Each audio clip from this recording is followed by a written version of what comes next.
వారంలో ఒక్కో రోజు ఒక్కో దేవుణ్ణి పూజిస్తాం.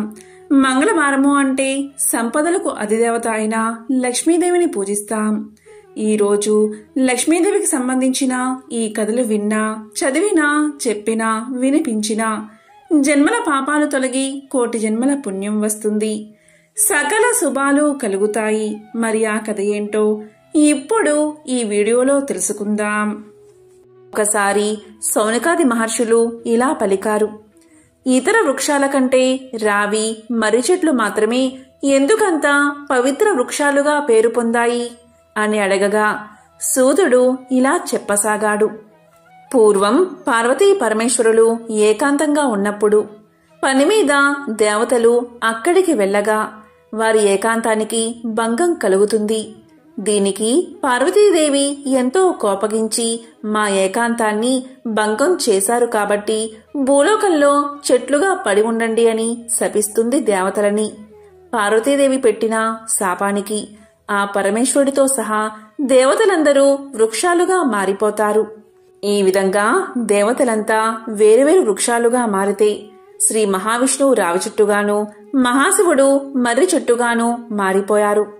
ఇలా రావి, మర్రి చెట్లుగా మారిన శివకేశవులు జగదేక పూజనీయులు కాబట్టి ఆ చెట్లకు అంతటి పవిత్రత కలిగింది. వీటిలో రావి చెట్టు శని దృష్టికి సంబంధించిన కారణంగా శనివారం రోజు మాత్రమే పూజనీయమైనది. శని ఆదివారం రోజు తప్ప తక్కిన రోజుల్లో రావి చెట్టును అస్సలు తాకకూడదు అని సూతుడు శౌనకాది మహామునులు చెప్పగా ఇదంతా విన్నా శౌనకాది మహర్షులు రావి చెట్టు ఎందుకు శనివారం మాత్రమే పూజనీయం అయింది, మిగిలిన రోజుల్లో ఎందుకు తాకకూడదు అని అడిగారు. దానికి సూత మహర్షి ఇలా చెప్పసాగాడు. పూర్వం క్షీరసాగర మదనం జరిగినప్పుడు అనేక వస్తువుల్లో లక్ష్మీదేవిని, కౌస్తుభాన్ని శ్రీహరికి సమర్పించి తక్కిన సంపదనంతా దేవతలు తీసుకున్నారు. శ్రీ మహావిష్ణువు లక్ష్మీదేవిని వివాహం చేసుకోవాలి అనుకున్నాడు. కాని లక్ష్మీదేవి శ్రీ మహావిష్ణువుతో ఇలా పలుకుతుంది. దేవా, నాకన్నా పెద్దది అయినా నా అక్కయ్య ఉంది. ఆమెకు వివాహం కాకుండా చిన్నదైన నేను వివాహం చేసుకోవడం తగదు. కాబట్టి మా అక్క పెళ్లి గురించి ఆలోచించండి అని పలుకుతుంది. దాంతో శ్రీ మహావిష్ణువు లక్ష్మీదేవి అక్కగారైన జ్యేష్ఠాదేవిని ఉద్దాలకుడు అనే మహర్షికి ఇచ్చి వివాహం జరిపిస్తాడు. ఆ విధంగా ఉద్దాలకుడు జ్యేష్ఠాదేవిని తన ఆశ్రమానికి తీసుకువెళ్తాడు. ఆ తరువాత శ్రీ మహావిష్ణువు లక్ష్మీదేవిని వివాహం చేసుకుంటాడు. నిరంతరం ధూపదీప నైవేద్యాలతో నిండిన ఆశ్రమాన్ని చూసి, వేదఘోషతో మారుమోగుతున్న ఆశ్రమాన్ని చూసి, ఆశ్రమంలోని శుభ్రతను చూసి జ్యేష్ఠాదేవి దుఃఖిస్తూ, ఇది నాకు సరైన చోటు కాదు. శుభ్రంగా ఉన్న చోట, వేదాలు చదివే దగ్గర, అతిథి సత్కార్యాలు జరిగే దగ్గర, యజ్ఞాలు జరిగే దగ్గర నేను నివసించలేను. అదేవిధంగా ప్రేమగల భార్యాభర్తలు ఉండే చోట, పితృదేవతలను పూజించే చోట, నీతిగా ఉండేవారి దగ్గర, అబద్ధం ఆడనివారి ఇంట, ప్రేమగా మాట్లాడేవారి ఇంట, గురువులను పూజించే దగ్గర నేను ఉండలేను అంటుంది. దీంతో ఉద్దాలకుడు మరి నీవు ఎక్కడ ఉంటావు అని అడుగుతాడు. దానికి జ్యేష్ఠాదేవి ఇలా సమాధానం చెప్తుంది. ఏ ఇంట్లో అయితే రాత్రింబగళ్ళు భార్యాభర్తలు దెబ్బలాడుకుంటూ ఉంటారో, ఏ ఇంట్లో అయితే అతిథులు నిరాశతో ఉంటారో, ఎక్కడైతే వృద్ధులకు, మిత్రులకు, మంచివారికి అవమానం జరుగుతుందో, ఇంకొకరి ధనాన్ని ఆశపడేవారి ఇంట్లో, శుభ్రంగా లేని చోట నేను నివాసముంటాను అని పలుకుతుంది. భార్య యొక్క మాటలు విన్న ఉద్దాలకుడు ఎంతో కలత చెంది, ఓ జ్యేష్ఠాదేవి, నీవు కోరినట్లు నీకు తగిన నివాస స్థానాన్ని వెతికి వస్తాను. అంతవరకు నీవు రావి చెట్టు మొదట్లోని కదలకుండా కూర్చోమని చెప్పి వెళ్ళిపోతాడు. భర్త చెప్పింది ఆజ్ఞగా భావించి రావి చెట్టు మొదట్లోని కూర్చుని ఉండిపోతుంది జ్యేష్ఠాదేవి. ఎన్ని రోజులు గడిచినా ఉద్దాలకుడు రాకపోవడంతో పతి విరహాన్ని భరించలేక జ్యేష్ఠాదేవి పెద్దగా రోదించడం మొదలు పెడుతుంది. ఆమె ఏడుపులు వైకుంఠంలో ఉన్న లక్ష్మీనారాయణలా చెవిలో పడతాయి. అది విన్న లక్ష్మీదేవి ఇలా అంటుంది. స్వామి, నా అక్క అయిన జ్యేష్ఠాదేవి ఎందుకో రోదిస్తుంది. ఆమె దగ్గరకు వెళ్ళి రండి అని మహావిష్ణువును కోరుతుంది. వెంటనే మహావిష్ణువు జ్యేష్ఠాదేవి దగ్గరకు వెళ్తాడు. ఆమెతో ఇలా పలుకుతాడు, ఓ జ్యేష్ఠాదేవి, ఈ రావి చెట్టు నా అంశతో నిండి ఉంటుంది. పైగా నీకు తోడుగా ఈ రావి చెట్టు మొదట్లోనే శనిదేవుడు కూడా ఉంటాడు. కాబట్టి నువ్వు రావి చెట్టు మొదట్లో స్థిర నివాసం ఏర్పరచుకుని ఉండు అని పలుకుతాడు. దానికి జ్యేష్ఠాదేవి, ఓ మహావిష్ణు ప్రభు, ఇక్కడ నన్ను ఎవరూ పూజించడం లేదు అని పలుకుతుంది. దానికి శ్రీ మహావిష్ణువు ఇలా పలుకుతాడు, వారంలో శనివారం రోజు నిన్ను పూజించేవారి ఇంటయందు లక్ష్మీదేవి నివసిస్తుంది. వారంలో శనివారం రోజు ఎవరైతే రావి చెట్టును తాకుతారో వారిని అదృష్టం వరిస్తుంది.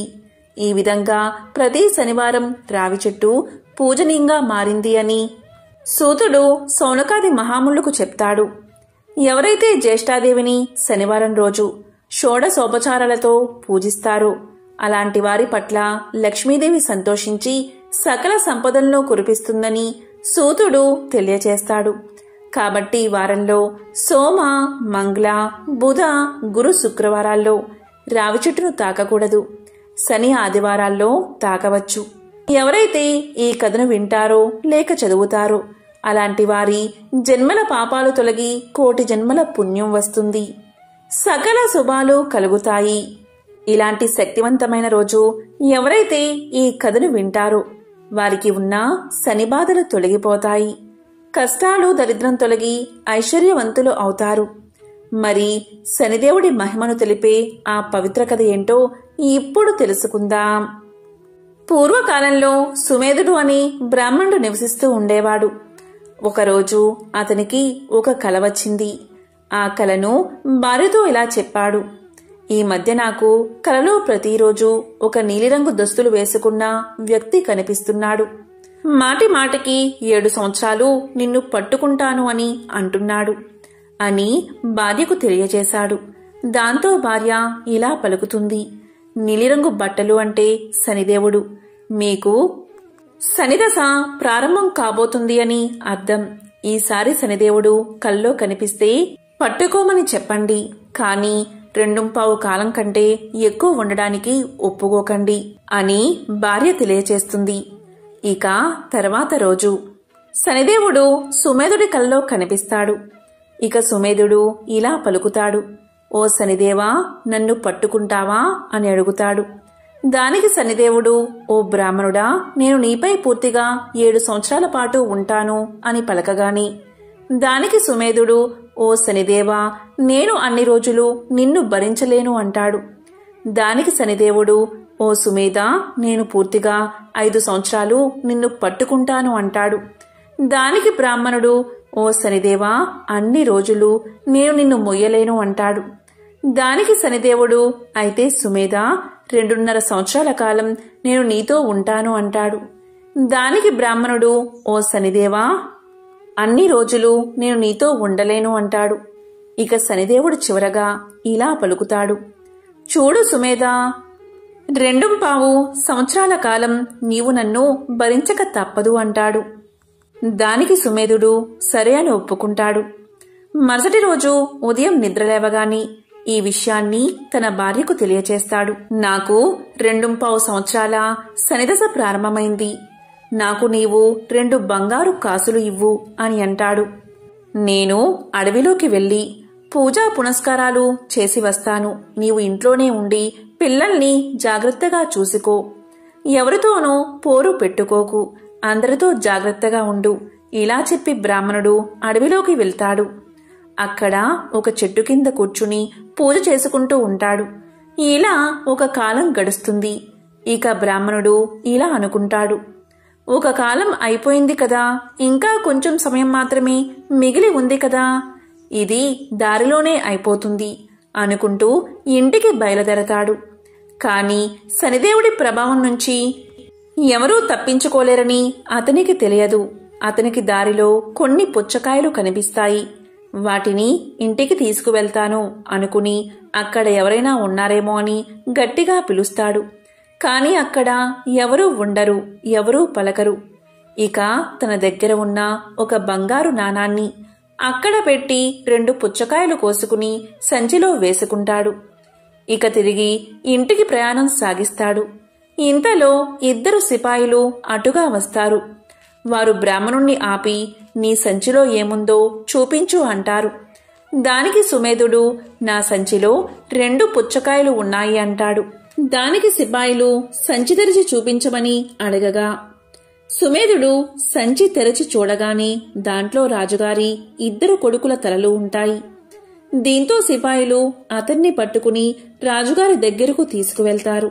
రాజుతో సిపాయిలు ఇలా పలుకుతారు, ఓ రాజా, ఈ బ్రాహ్మణుడు మీ 2 కొడుకులను చంపి తలలను సంచిలో వేసుకున్నాడు అని అనగానే ఆ మాటలు విన్న రాజుగారికి ఎక్కడలేని కోపం వచ్చి ఆ బ్రాహ్మణుణ్ణి వెంటనే ఉరితీయండి అని ఆజ్ఞాపిస్తాడు.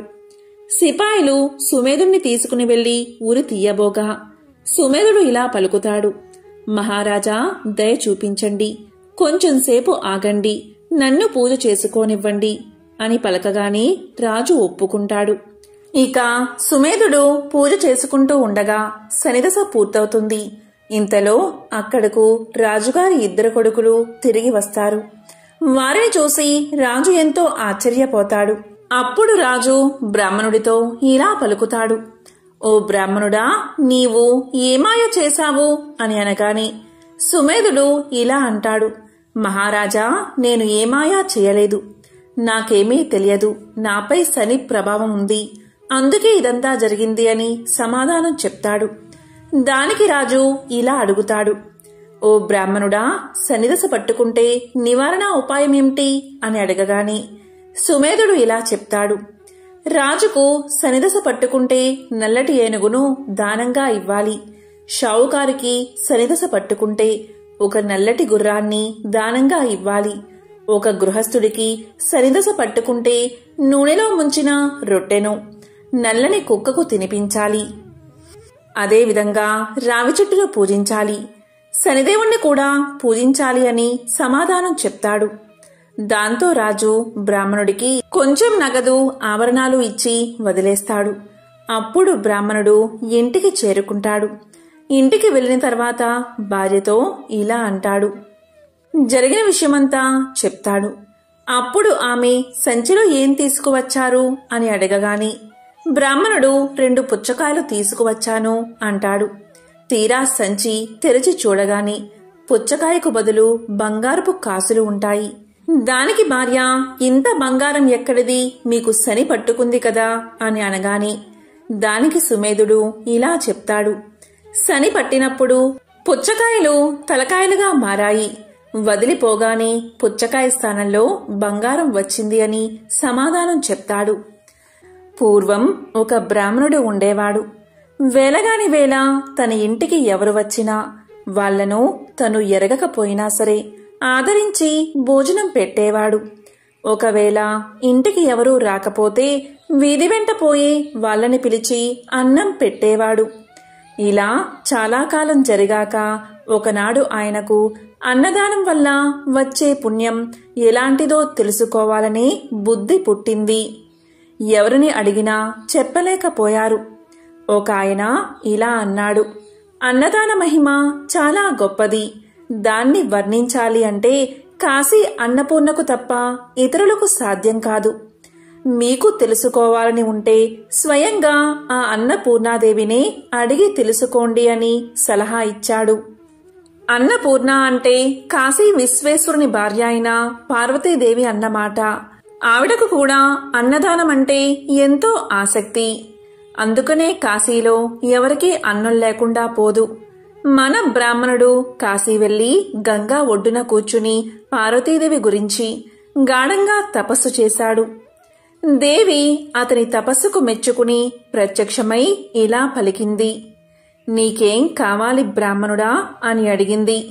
వెంటనే బ్రాహ్మణుడు సాష్టాంగ నమస్కారం చేసి ఇలా అన్నాడు, అన్నపూర్ణాదేవి, నాకేమీ కోరికలేదు, కాని అన్నదాన మహిమ ఎటువంటిదో తెలుసుకోవాలని తపస్సు చేశాను.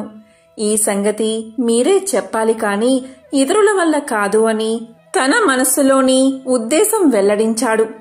అప్పుడు దేవి అతనితో ఇలా పలికింది, నీకు అన్నదాన మహిమ తెలియాలి అంటే నేను చెప్పడం కాదు, అది నీవు తెలుసుకునే ఉపాయం చెబుతాను విను. హమవత్ పర్వతం దగ్గర హమవతమని ఒక పట్టణం ఉంది. ఆ పట్టణాన్ని ఏలుతున్న రాజుకి పిల్లలు లేరు.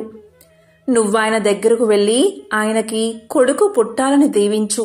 ఆ రాజు సంతోషించి, బాబూ మీకేం కావాలి అని అడుగుతాడు. అప్పుడు నీవు, నాకు పెద్ద కోరిక ఏమీ లేదు, నీకు కుమారుడు పుట్టిన తక్షణమే ఆ పిల్లవాణ్ణి నేను చూడాలి. ఆ సమయంలో పిల్లవాడి దగ్గర రాణి కూడా ఉండకూడదు అని చెప్పు. ఇంతే కదా అని రాజు అందుకు ఒప్పుకుంటాడు.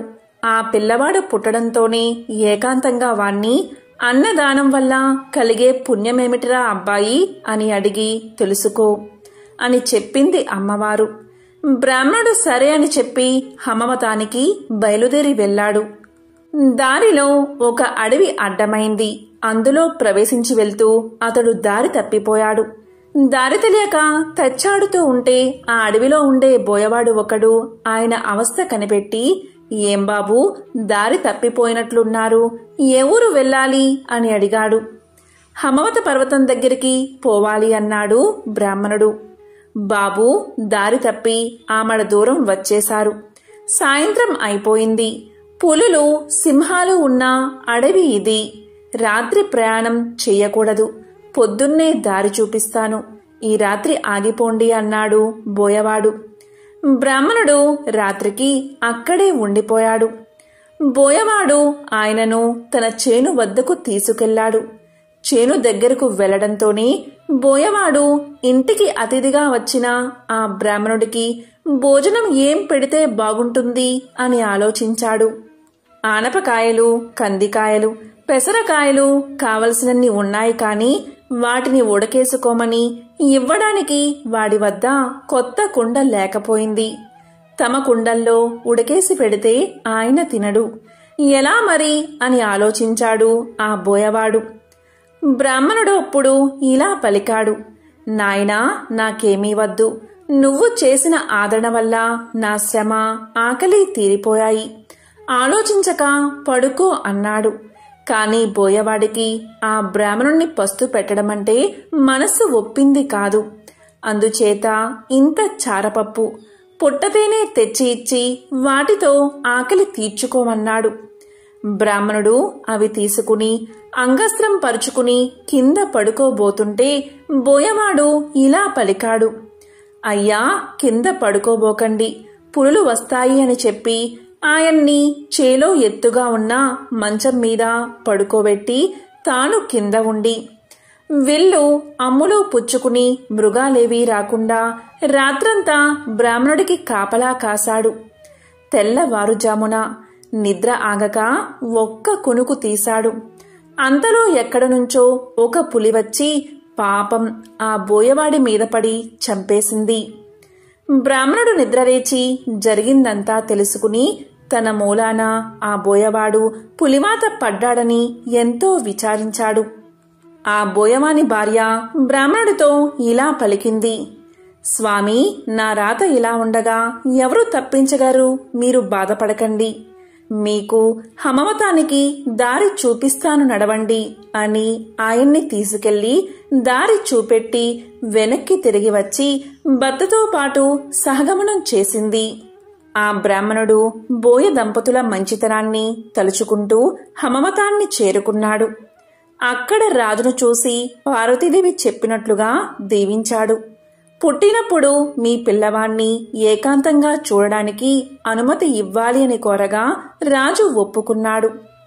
రాజుగారి భార్య 9 నెలలు మోసి చందమామ లాంటి పిల్లవాణ్ణి కన్నది. బ్రాహ్మణుడు ఎవరూ లేకుండా చూసి ఆ పిల్లవాణ్ణి ఇలా అడిగాడు, అన్నదానం వల్ల కలిగే ఫలమేమిటో చెప్పు అని అడిగాడు. అప్పుడే పుట్టిన శిశువు అయినప్పటికీ పెద్దవానికి మళ్ళే ఆ పిల్లవాడు ఇలా పలికాడు, 10 నెలల క్రితం మీరు పట్టణానికి వస్తూ అడవిలో దారి తప్పిపోతే మిమ్మల్ని తీసుకెళ్లి చారుడు చారపప్పు, పుట్టతేనే ఇచ్చిన బోయవాన్ని నేనే సుమండి, ఈ మాత్రపు దానికే ఈ రాజుగారికి కుమారుడై పుట్టి రాజ్యాన్ని ఏలబోతున్నాను. ఒకనాటి దానానికి ఇంత గొప్ప ఫలం కలిగినప్పుడు నిత్యం అన్నదానం చేసే మహానుభావులకు ఎటువంటి ఫలం కలుగుతుందో మీరే ఊహించుకోండి. ఇలా చెప్పేసి ఆ పిల్లవాడు మరుక్షణంలోనే ఉవ్వా ఉవ్వా అని ఏడవడం ఆరంభించాడు. బ్రాహ్మణుడు చాలా ఆశ్చర్యపడి తన ఊరు తిరిగి వచ్చి జరిగినదంతా భార్యతో చెప్పాడు. ఆ దంపతులు అప్పటి నుంచి అన్నదానం చేస్తూ ధనం, ధాన్యం, పుత్ర పౌత్రాభివృద్ధి కలిగి సుఖంగా జీవించారు. ఇదే అన్నదాన మహత్యాన్ని తెలిపే ఒక విశేషమైన కథ. పూర్వం భరద్వాజ మునీంద్రుడు సూతుణ్ణి ఇలా అడుగుతాడు. సూత, మానవ జన్మ పరమార్థం తెలుసుకోవాలంటే ఏం చెయ్యాలి? సంసార బంధం నుంచి విముక్తిని కలిగించి దివ్య సాధనమేది అని అడుగుతాడు. దానికి సూతుడు ఇలా చెప్తాడు. భరద్వాజ మునీంద్ర, కలియుగంలో మానవులు ముక్తిని పొందాలంటే ఏం చెయ్యాలో వివరించి ప్రాచీన ఇతిహాసాన్ని తెలియచేస్తాను. శ్రద్ధగా విను అంటూ ఇలా చెప్పడం ప్రారంభించాడు. పూర్వకాలంలో పుండరీకుడు అనే పేరుగల ఒక బ్రాహ్మణుడు ఉండేవాడు. అతను బుద్ధిమంతుడు, విద్యావంతుడు. పుండరీకుడు సంపన్న కుటుంబంలో పుట్టాడు. ఉపనయనం అయిన తర్వాత యథావిధిగా బ్రహ్మచర్యాన్ని పాటిస్తూ సమర్థులైన ఉపాధ్యాయుల దగ్గర వేద శాస్త్రాలను అధ్యయనం చేశాడు. పుండరీకుడు చక్కని తెలివితేటలు కలవాడు. కొంతకాలంలోనే వేదాధ్యయనం, శాస్త్ర పఠనం ముగించుకుని విద్యావంతుడై ఇంటికి తిరిగి వచ్చాడు. ఇక తల్లిదండ్రులు విద్యావంతుడైన పుండరీకుడు యుక్త వయసుకు రావడం వల్ల వివాహం చేయాలని తలచి పుండరీకుడిని వివాహ విషయంపై అడుగుతారు. దానికి పుండరీకుడు, తొందరపడకండి, నేను చెప్పినప్పుడు మీరు చెద్దురుగాని అని సమాధానం చెప్పి ఏకాంతంగా ఒక ప్రదేశంలో కూర్చుని మానవ జీవితాన్ని విమర్శించుకున్నాడు. అతనికి సంసారం ఒక ముళ్ల పొదలా అనిపించింది. దీంతో పుండరీకుడు తల్లిదండ్రులను, మిత్రులను, బంధువులను అందరినీ వదిలిపెట్టి ఇల్లు వదిలి దేశ సంచారం కోసం తరలిపోయాడు. అక్కడ దొరికిన ప్రదేశాల్లో దొరికినవి తింటూ ఆకలి తీర్చుకుంటూ జీవితాన్ని సాగిస్తున్నాడు. నీటి బుడగ వంటి ఈ జీవితాన్ని ఎవరూ నమ్మకూడదు. క్షణక్షణానికి మారిపోయే శరీర స్థితిని నమ్మి బతకడం అనేది శరీర అందం శాశ్వతం కాదని పురాణాలు చెప్పిన ప్రకారం ఈ భూమి మీద ఉన్న తీర్థాలు సేవించాలని నిర్ణయించుకున్నాడు. ఇక గంగా, గోదావరి, యమున మొదలైన తీర్థాల్లో, క్షేత్రాల్లో నివసించి ఆయా దేవతలను దర్శించి సాత్విక ఆహారాన్ని భుజిస్తూ తిరుగుతూ చివరికి శాలిగ్రామం అనే పుణ్యక్షేత్రానికి చేరుకున్నాడు. అక్కడ భక్తులను, పుణ్యజలాలను చూసి ముచ్చట పడ్డాడు. ఇది నా నిర్ణయానికి అనుగుణంగా ఉందని అక్కడ బసను ఏర్పాటు చేసుకున్నాడు. తాను గురువుల వల్ల తెలుసుకున్న ప్రాణాయామం మొదలైన యోగా శాస్త్రాలను ఆచరణలో పెట్టి తీర్థ స్నానం, భగవద్ధ్యానం సకాలానికి చేస్తూ అక్కడ చాలా కాలం జీవితాన్ని గడిపాడు. అలా ఉండగా ఒకరోజు నారద మహాముని అక్కడకు వీచ్చేశారు. దీంతో పుండరీకుడు నారదుడి దివ్య తేజస్సును చూసి ఆశ్చర్యంతో నారదుడికి స్వాగతం చెప్పి తన పర్ణశాలకు తీసుకువెళ్లాడు. స్వాగతం, మర్యాదలు చేసి ఆసనంపై నారదుణ్ణి కూర్చోబెట్టాడు. దీంతో నారదుడు ఆనందంతో ఆసనంపై కూర్చుని మౌనంగా పుండరీకుణ్ణి చూస్తూ ఉన్నాడు. అప్పుడు పుండరీకుడు ఇలా పలికాడు. మహాత్మా, మీరు ఎవరు? నన్ను తరింప చేయడానికి ఈ రూపంలో వచ్చిన శ్రీమన్నారాయణుడే అనుకుంటున్నాను అని పలకగాని నారదుడు ఇలా చెప్పాడు. పుండరీక, నన్నందరూ నారదుడు అని పిలుస్తారు. నేను నిన్ను చూద్దామనే వచ్చాను. భక్తి శ్రద్ధలు కల భక్తుణ్ణి చూస్తే పుణ్యం వస్తుందని భగవంతుడే అన్నాడని చిరునవ్వుతో చెప్పాడు నారదుడు. దీంతో పుండరీకుడు లేచి 2 చేతులు జోడించి నమస్కారం చేసి ఇలా పలికాడు. ఓ నారదా, నా జన్మ సార్థకమైంది.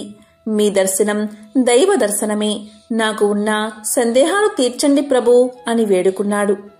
పరమార్థ సాధనకు ప్రధానమైన సాధనమేదో, మానవ జన్మకు సంసారబంధ విముక్తికి చెయ్యవలసిన కార్యమేంటో తెలిపి నన్ను ధన్యుణ్ణి చెయ్యండి అని వేడుకున్నాడు. ఇక నారద మహర్షి, పుండరీక కూర్చో, చెప్తాను అన్నాడు. దాంతో పరమ ఆనందంతో పుండరీకుడు కూర్చున్నాడు. పరమార్థ జ్ఞాన విషయం గురించి నారదుడు ఇలా తెలియచేశాడు. పుండరీక, శాస్త్రాలు చెప్పిన కర్మలు చాలానే ఉన్నాయి. అలాగే ధర్మ మార్గాలు కూడా అనేకం ఉన్నాయి. ఒక్కొక్కరు ఒక్కొక్క విధంగా చెప్పిన మతము ఉంది. అదంతా అలా ఉండని, వాటన్నిటి గురించి నా తండ్రి చెప్పిన పరమ రహస్యమైన ఆధ్యాత్మిక తత్వ విషయం, సంసార బంధం నుండి విడుదల కలిగించేదైనా దాని గురించి నీకు చెప్తాను అంటూ ఇలా చెప్పసాగాడు. పుండరీక, నారాయణుడే పరబ్రహ్మ, పరతత్వం, పరంజ్యోతి, సర్వజీవుల ఆత్మ, పరమాత్మ నారాయణుడే. ఈ జగత్తు లోపల పైన వ్యాపించి ఉన్నది నారాయణుడే. ఓం నమో నారాయణ అని మనసుతో నిత్యం ధ్యానం చేస్తూ జపిస్తే చాలు. అదే పరమజ్ఞానం. అంతకంటే పరమార్థాన్ని తెలిపేది మరేదీ లేదు. పరమార్థమూ లేదు. అన్ని శాస్త్రాలను, అన్ని మతాలను, అందరి శాసనాకారులు చెప్పింది పరిశీలించి నేను చెప్పేది ఇది ఒక్కటే. కాబట్టి పైన వ్యాపించి ఉన్నది నారాయణుడే. ఓం నమో నారాయణ అని నిశ్చలమైన మనసుతో నిత్యం ధ్యానం చేస్తూ జపిస్తే చాలు. అదే పరమజ్ఞానం. అంతకంటే పరమార్థాన్ని తెలిపేది మరేదీ లేదు. నేను చెప్పేది ఒక్కటే. భ్రాంతిని కలిగించే శాస్త్ర వాక్కును మర్చిపో. నారాయణుని నమ్మి మనసారా ధ్యానించు.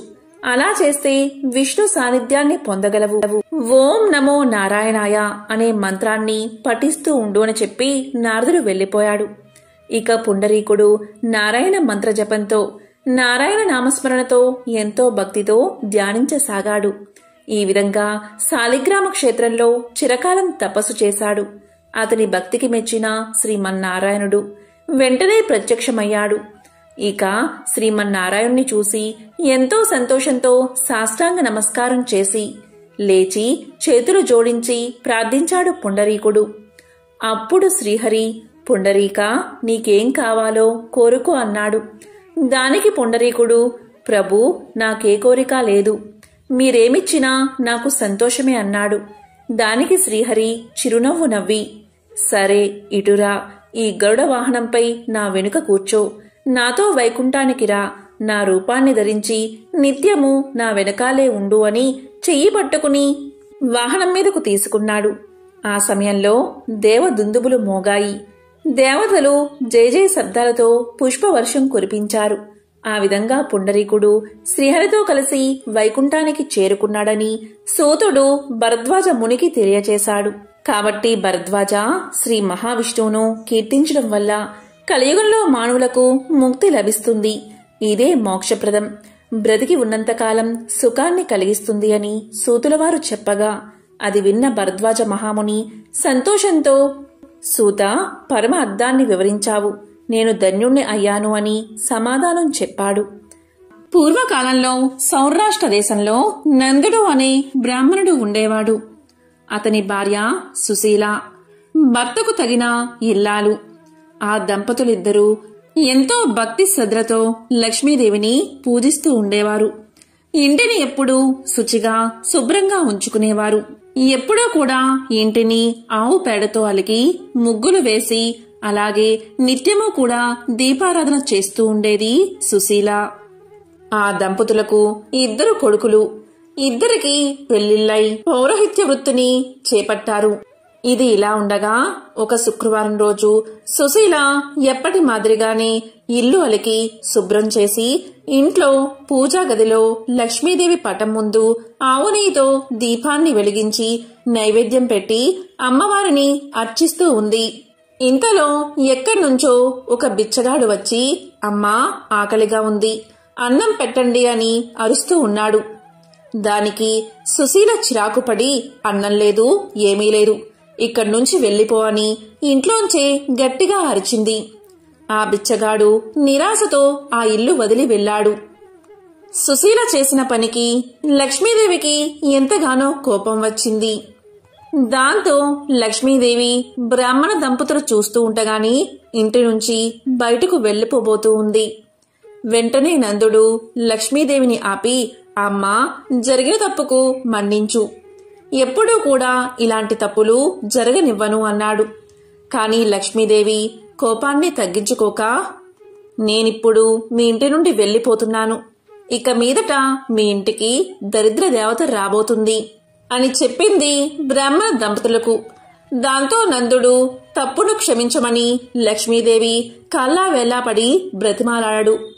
దాంతో కరుణించిన లక్ష్మీదేవి, నందా, నీకో వరం ఇవ్వాలి అనుకుంటున్నాను, అడుగు అని పలుకుతుంది. అప్పుడు నందుడు లక్ష్మీదేవితో ఇలా పలుకుతాడు, అమ్మా, నీవు వెళ్తుంటే ఆపే శక్తి నాకు లేదు. అలాగే దరిద్ర దేవత వస్తుంటే ఆపే శక్తి కూడా అంతకన్నా నాకు లేదు. మీలో ఒకరు ఉన్న చోట ఒకరు ఉండరు. కాబట్టి దరిద్ర దేవత వచ్చిన వేళ మా ఇంట్లోని కుటుంబ సభ్యుల మధ్య ఒకరి పట్ల ఒకరికున్న ప్రేమాభిమానాలు అలాగే ఉండేటట్లు వరాన్ని ప్రసాదించు తల్లి అని వేడుకున్నాడు. దానికి లక్ష్మీదేవి తదాస్తు అని చెప్పి ఆ ఇంటి నుండి వెళ్లిపోయింది. కొన్ని రోజుల తర్వాత ఈ ఇంట్లో వంట పని చేస్తుంది సుశీల. ఆ రోజు శుక్రవారం కాబట్టి గుడికి వెళ్లే సమయం దాటిపోతుంది. కాబట్టి సుశీల తన ఇద్దరు కోడళ్లకి కూరలో ఉప్పు కారం సమపాలలో వేయమని చెప్పి గుడికి వెళ్లిపోయింది. కొంతసేపటికి చిన్న కోడలు వచ్చి ఉప్పు కారం కూరలో వేసి ఏదో పనిలో నిమగ్నమైపోయింది. మరికొంతసేపటికి పెద్ద కోడలు వచ్చింది. ఆమె కూరలో ఉప్పు వేశారో లేదో అనే అనుమానం వచ్చి ఆమె కూడా ఆ కూరకు తగినంత ఉప్పు కారము వేసి తన పనిలో తాను మునిగిపోయింది. ఇంతలో సుశీల గుడి నుండి వచ్చి కోడళ్ళిద్దరూ తమ పనిలో పడి ఉప్పు వేశారో లేదో అని అనుకుంటూ కొంత ఉప్పు కారం వేస్తుంది. మధ్యాహ్న సమయమైంది. నందుడు ఇంటికి చేరుకున్నాడు. భోజనం చేసే సమయంలో కూరను భర్తకు వడ్డించింది సుశీల. కాళ్ళు చేతులు కడుక్కుని భోజనానికి సిద్ధంగా కూర్చున్న నందుడు అన్నం కూర కలుపుకుని తినగానే కూరలో ఉప్పు కారం మరీ ఎక్కువైందని గ్రహించాడు. అంటే దరిద్రదేవత ఇంట్లోకి ప్రవేశించిందని గ్రహించాడు. ఏమీ మాట్లాడకుండా తిని లేస్తాడు. కొంతసేపటికి నందుడి పెద్ద కొడుకు కూడా భోజనానికి కూర్చుంటాడు. భోజన సమయంలో ఉప్పు ఎక్కువైందని గ్రహిస్తాడు. మారు మాట్లాడకుండా భార్యతో మా నాన్నగారు తిన్నారా అని అడుగుతాడు. దానికి ఆమె తిన్నారు అని సమాధానం చెప్తుంది. దానితో అతను నాన్న ఏమీ అనకుండా తిన్నాడు, నేనెందుకు అనాలి అని ఏమీ మాట్లాడకుండా అతను కూడా తిని లేస్తాడు. ఇలా ఆ ఇంట్లోని వారంతా భోజనం చేసి వంట గురించి మాట్లాడకుండా ఉంటారు. ఆ రోజు సాయంత్రం దరిద్రదేవత ఆ వ్యక్తి దగ్గరకు వచ్చి ఇలా పలుకుతుంది, నందా, నేను మీ ఇంట్లో ఉండలేకపోతున్నాను. ఎందుకు అంటే మీ ఇంట్లోని కుటుంబ సభ్యుల మధ్య ఒకరి పట్ల మరొకరికి ఎంతో ప్రేమాభిమానాలు ఉన్నాయి. మీరందరూ ధనం లేకపోయినా ఎంతో సంతోషంగా జీవిస్తున్నారు. ఉప్పు కషాయమైన వంట తిని కూడా మీ మధ్య ఏ మనస్పర్ధలు రాలేదు. మీరు ప్రేమగా ఐకమత్యంగా ఉన్నారు. ఇటువంటి చోట నేనుండలేను అని చెప్పి దరిద్రదేవత బయటకు వెళ్లిపోయింది. దరిద్రదేవత వెళ్లడంతోటే ఆ ఇంట్లోకి లక్ష్మీదేవి తిరిగి వచ్చి నివాసం ఏర్పాటు చేసుకుంది. కనుక ఏ ఇంట్లో అయితే ప్రేమ, ఆప్యాయతలు మరియు శాంతి కలకల్లాడుతూ ఉంటాయో ఆ ఇంట్లో లక్ష్మీదేవి స్థిర నివాసాన్ని ఏర్పాటు చేసుకుంటుంది. ఆ ఇల్లే లక్ష్మీ నివాసం అనబడుతుంది. పూర్వకాలంలో ఒక బ్రాహ్మణుడు లక్ష్మీదేవిని పూజించడం ప్రారంభించాడు. అలా పూజిస్తూ ఉండగా ఒకరోజు లక్ష్మీదేవి అతనికి కనిపించి, మీరు నన్ను మాత్రమే పూజిస్తున్నారు. మీ పూజలు తగిన ఫలితాన్ని మీకు ఇవ్వాలి అంటే వినాయకుడిని పూజించాలని మీకు తెలియదా? ఎటువంటి శుభకార్యమైనా, ఎటువంటి పూజైనా, ఎటువంటి వ్రతమైనా సరే వినాయకుడిని పూజించకుండా ఉంటే అవన్నీ అసంపూర్ణమే అవుతాయి. మీరు కోరిన కోరికలు నెరవేరవు. కాబట్టి నన్ను మాత్రమే ఎందుకు పూజిస్తున్నారు అని ప్రశ్నిస్తుంది లక్ష్మీదేవి. మీరు ముందుగా వినాయకుడిని పూజించి తరువాత నన్ను పూజించండి అని ఆదేశిస్తుంది. అప్పట్నుంచి ఆ సాధువు వినాయక కోపం శాంత పడేంత వరకు ముందుగా వినాయకుడి పూజను ప్రారంభిస్తాడు. ఆ తరువాత వినాయకుడు ఆ బ్రాహ్మణుడి కల్లోకి వచ్చి నీ కోరిక ఏమిటి అని అడుగుతాడు. దానికి ఆ బ్రాహ్మణుడు, నా కుటుంబం ఆర్థిక ఇబ్బందుల్లో మునిగిపోయింది. నన్ను ఆ సమస్యల నుంచి గట్టెక్కించండి అని వేడుకుంటాడు బ్రాహ్మణుడు. దానితో వినాయకుడు ఇలా చెప్తాడు, నీకు లక్ష్మీ కటాక్షం కలుగుతుంది. నీవు ఏ పని ప్రారంభించినా ప్రతిదానిలో నీదే విజయం అవుతుంది అని వరాన్ని ప్రసాదిస్తాడు. ఈ విధంగా బ్రాహ్మణుడు ఒకేసారి లక్ష్మి వినాయకుడిని పూజించి ఇటు సంపదతో పాటు ప్రతి పనిలోనూ విజయాన్ని సాధించి సంపన్నుడవుతాడు. త్రిలోక సంచారి నారదముని. నారదమునికి ప్రతిదీ తెలుసుకోవాలనే ఆతృత ఎక్కువగా ఉంటుంది. ఇది మనందరికీ తెలిసిన విషయమే. అదేవిధంగా ఒకసారి నారదముని ఇలా అనుకున్నాడు, అమ్మవారు అంటే లక్ష్మీదేవి ఎప్పుడూ కూడా విష్ణు పాదాలను నొక్కుతూ ఉంటుంది ఎందుకని అనే అనుమానం నారద మహర్షిలో కలిగింది. వెంటనే అమ్మవారిని అడగడానికి నిర్ణయించుకున్నాడు నారదుడు. వెంటనే వైకుంఠానికి చేరి లక్ష్మీనారాయణను సమీపించి నారదుడు ఇలా ప్రశ్నించాడు, అమ్మా, మీరెప్పుడూ కూడా భగవంతుడైన విష్ణు పాదాలను ఎందుకు నొక్కుతారు అని అడిగాడు. మానవుల నుండి భగవంతుడి వరకు గ్రహాలన్నీ తనను ప్రభావితం చేస్తాయని లక్ష్మీదేవి చాలా సులభంగా నారదమునికి సమాధానం చెప్పింది. ఈ గ్రహాల చెడు ప్రభావం శ్రీహరి పాదాలను నొక్కడం ద్వారా ముగుస్తుంది. ఒక మహిళ అరచేతిలో దేవతల సర్వోన్నతుడైన బృహస్పతి నివసిస్తాడు. రాక్షసుల గురువు శుక్రాచార్యుడు మనుషుల పాదాలలో నివసిస్తాడు. భార్య తన భర్త పాదాలను నొక్కినప్పుడు గ్రహాల యొక్క చెడు ప్రభావాలు నివారించబడతాయి. అలాగే సంపద కూడా వృద్ధి చెందుతుంది. అందుకే లక్ష్మీదేవి విష్ణు పాదాల దగ్గర ఉండడానికి కారణమని తెలుసుకున్నాడు నారదుడు. ఒకరోజు 3 పక్షులు అంటే ఒక చెట్టు మీద కోయిలమ్మ, నెమలి అలాగే చిలుక కూర్చుని ఎంతో స్నేహంగా ఇలా మాట్లాడుకుంటున్నాయి. ఆ 3 ఎంత మంచి మిత్రులు అంటే ఒకదానికి ఇబ్బంది కలిగితే మరొకటి సహాయం చేసుకుంటూ సంతోషంగా జీవనం సాగించేవి.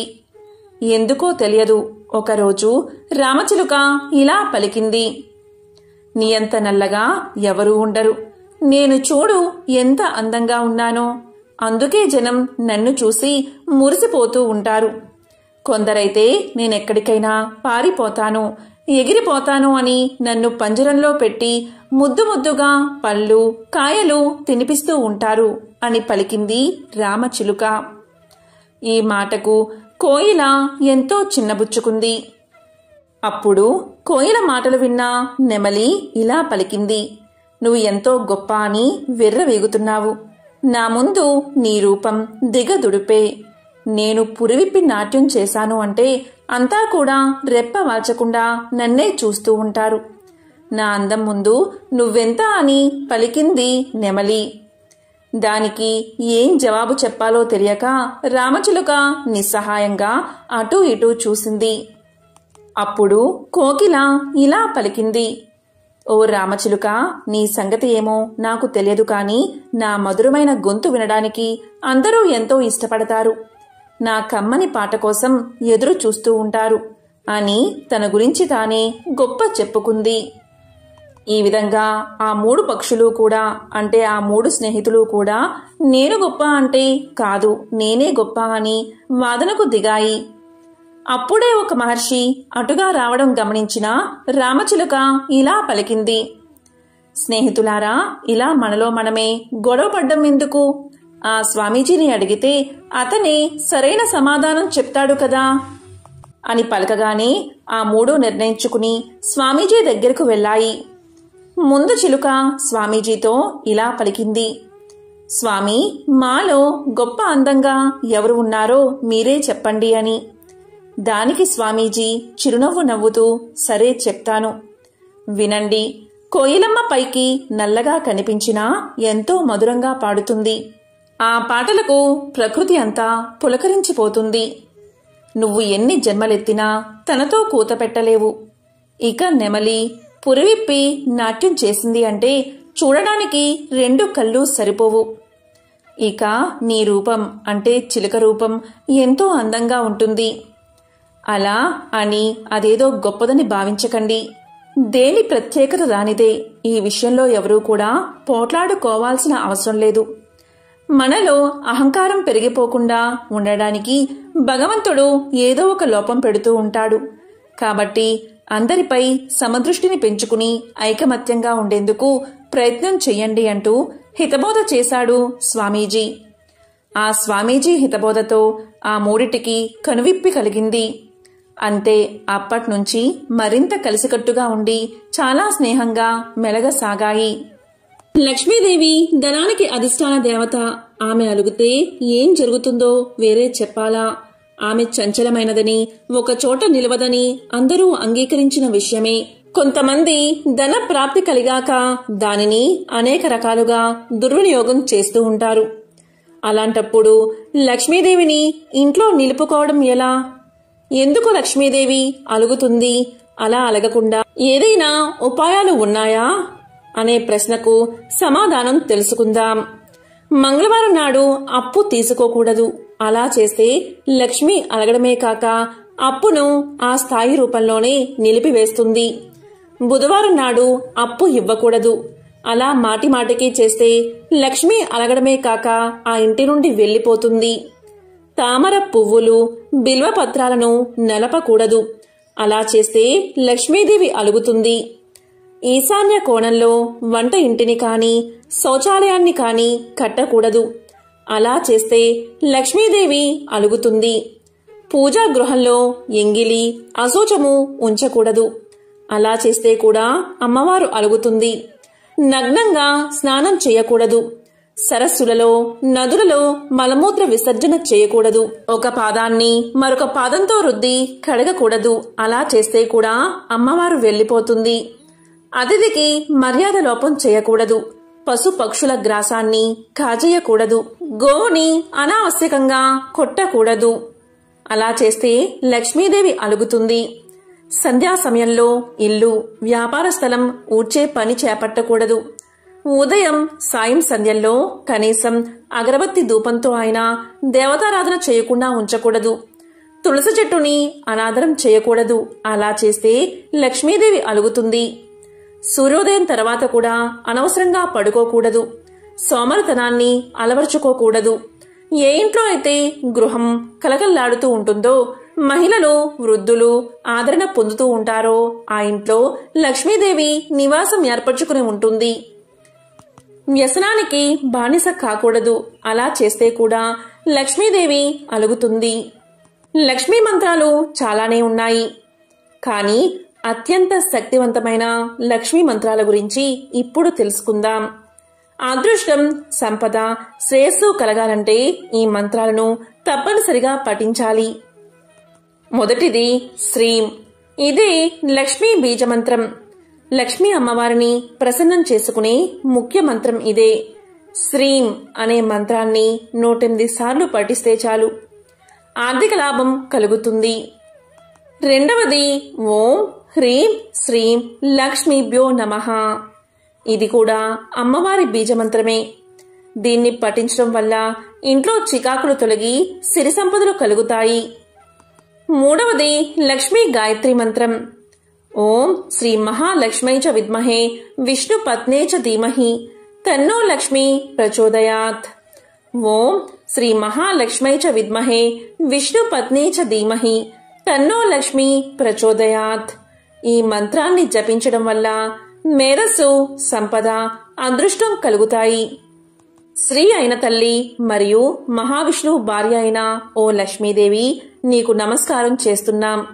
మమ్మల్ని మేధస్సు, సంపద మరియు అదృష్టంతో దీవించు అని ఈ శ్లోకం అర్థం.